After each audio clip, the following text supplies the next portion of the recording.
हाय दोस्तों, मेरा नाम अस्मित है। मेरी हाइट 5 फुट 8 इंच है।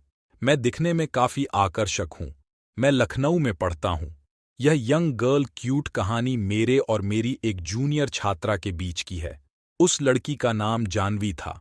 मैं लखनऊ यूनिवर्सिटी से ही अपनी पीजी की पढ़ाई कर रहा था। ऐसा नहीं था कि मेरी क्लास में अच्छी लड़कियां नहीं थीं, लेकिन सबकी सब किसी न किसी से बात करती ही थीं। मैंने भी अपनी पढ़ाई के चलते किसी पर ज्यादा ध्यान नहीं दिया था, क्योंकि मुझे कोई पसंद ही नहीं आई थी। मेरी बात तो सबसे होती थी, पर बस हाय हेलो तक ही सीमित था। हम लोग जब दूसरे साल में पहुंचे तो कुछ नए छात्र छात्राएं पहले साल में आए। उनमें अधिकतर लड़कियां बुर्का डालकर ही आती थीं। कुछ आने के बाद निकाल देती थीं, कुछ पहने रहती थीं। अगस्त में नया सेशन शुरू हुआ तो हम सब ने उन सबको फ्रेशर पार्टी देने का प्लान किया। उन सबको जाकर बताया कि इस दिन आप लोगों का फ्रेशर डे है। लड़कों का ड्रेस कोड कुर्ता और लड़कियों का साड़ी या सूट सलवार रखा गया। उस दिन मैंने उसे पहली बार देखा था। वह सबसे पीछे वाली सीट पर बैठकर मुझे देख रही थी। उसने फुल स्लीव टी शर्ट और जीन्स पहनी थी। वह अपनी बड़ी बड़ी आंखों से हम सबको देख रही थी। हम सब लोग अनाउंस करके बाहर आ गए। तब तक मैं ये नहीं जानता था कि वह पर्दे वाली है।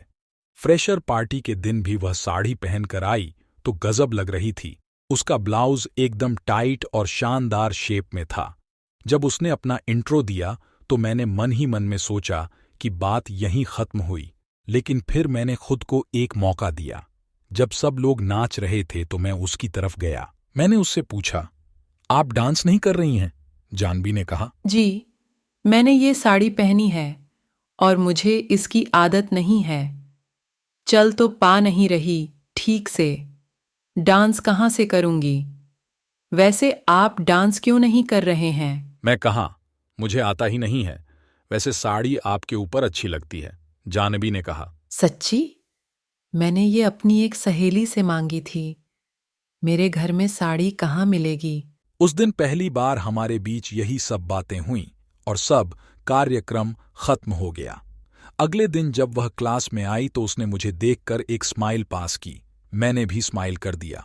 धीरे धीरे हमारे बीच बात बढ़ती गई और हमने एक दूसरे के नंबर ले लिए। फोन पर बात और चैट शुरू हो गई। दोस्तों, अगर किसी लड़की को वो सबके लिए राजी करना है तो उससे रात में चैट करना ज्यादा मुफीद होता है, क्योंकि रात में गंदी बात करने का बड़ा अच्छा असर पड़ता है।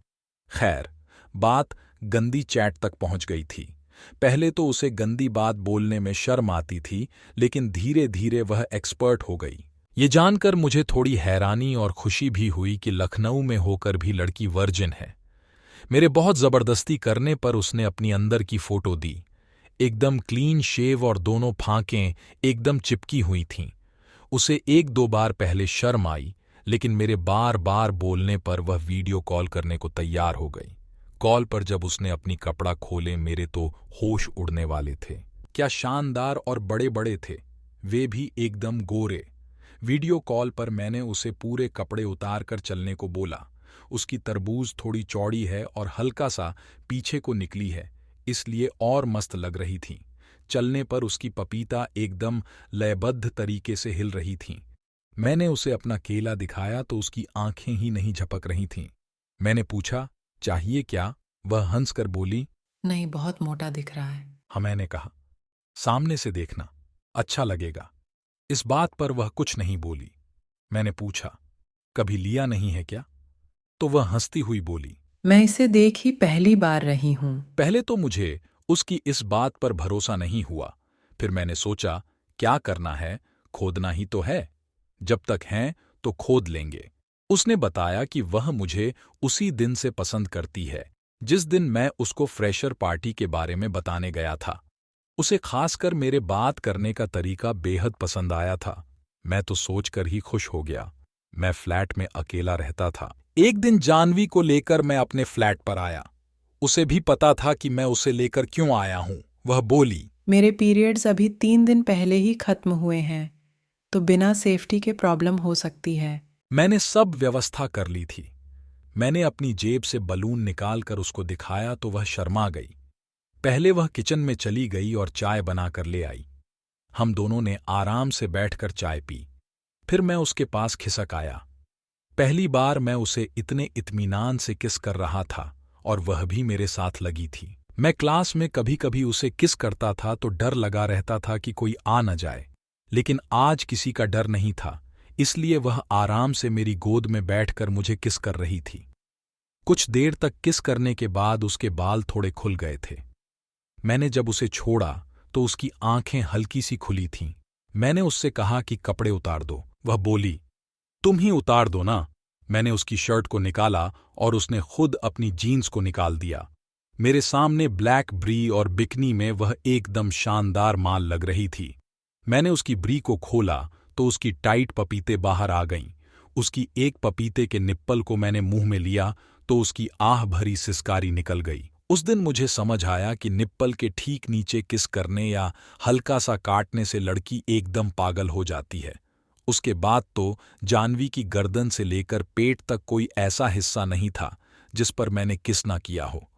वह सच में इतनी ज्यादा गोरी थी कि जहां हल्का सा भी दांत लगा था वह हिस्सा लाल हो गया था। मैंने ब्री को देखा तो उस पर 34C लिखा था। उसके पपीता थोड़े ज्यादा ही टाइट थे। मैंने दबाया तो बोली, जोर से मत दबाना, दर्द करता है।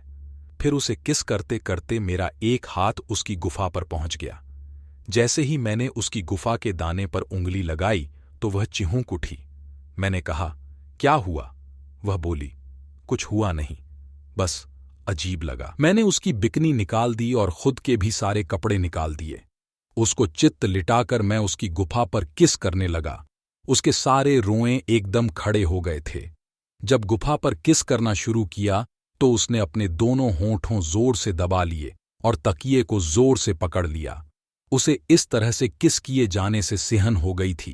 कुछ ही देर किस करने बाद उसके पैर कांपने लगे और वह डिस्चार्ज हो गई। जाने के बाद उसके चेहरे पर एक अजीब सी खुशी दिख रही थी। मैं उसके बगल में जाकर लेट गया और पूछा, कैसा लगा? वह मुस्कुराकर बोली, मैं बता नहीं सकती।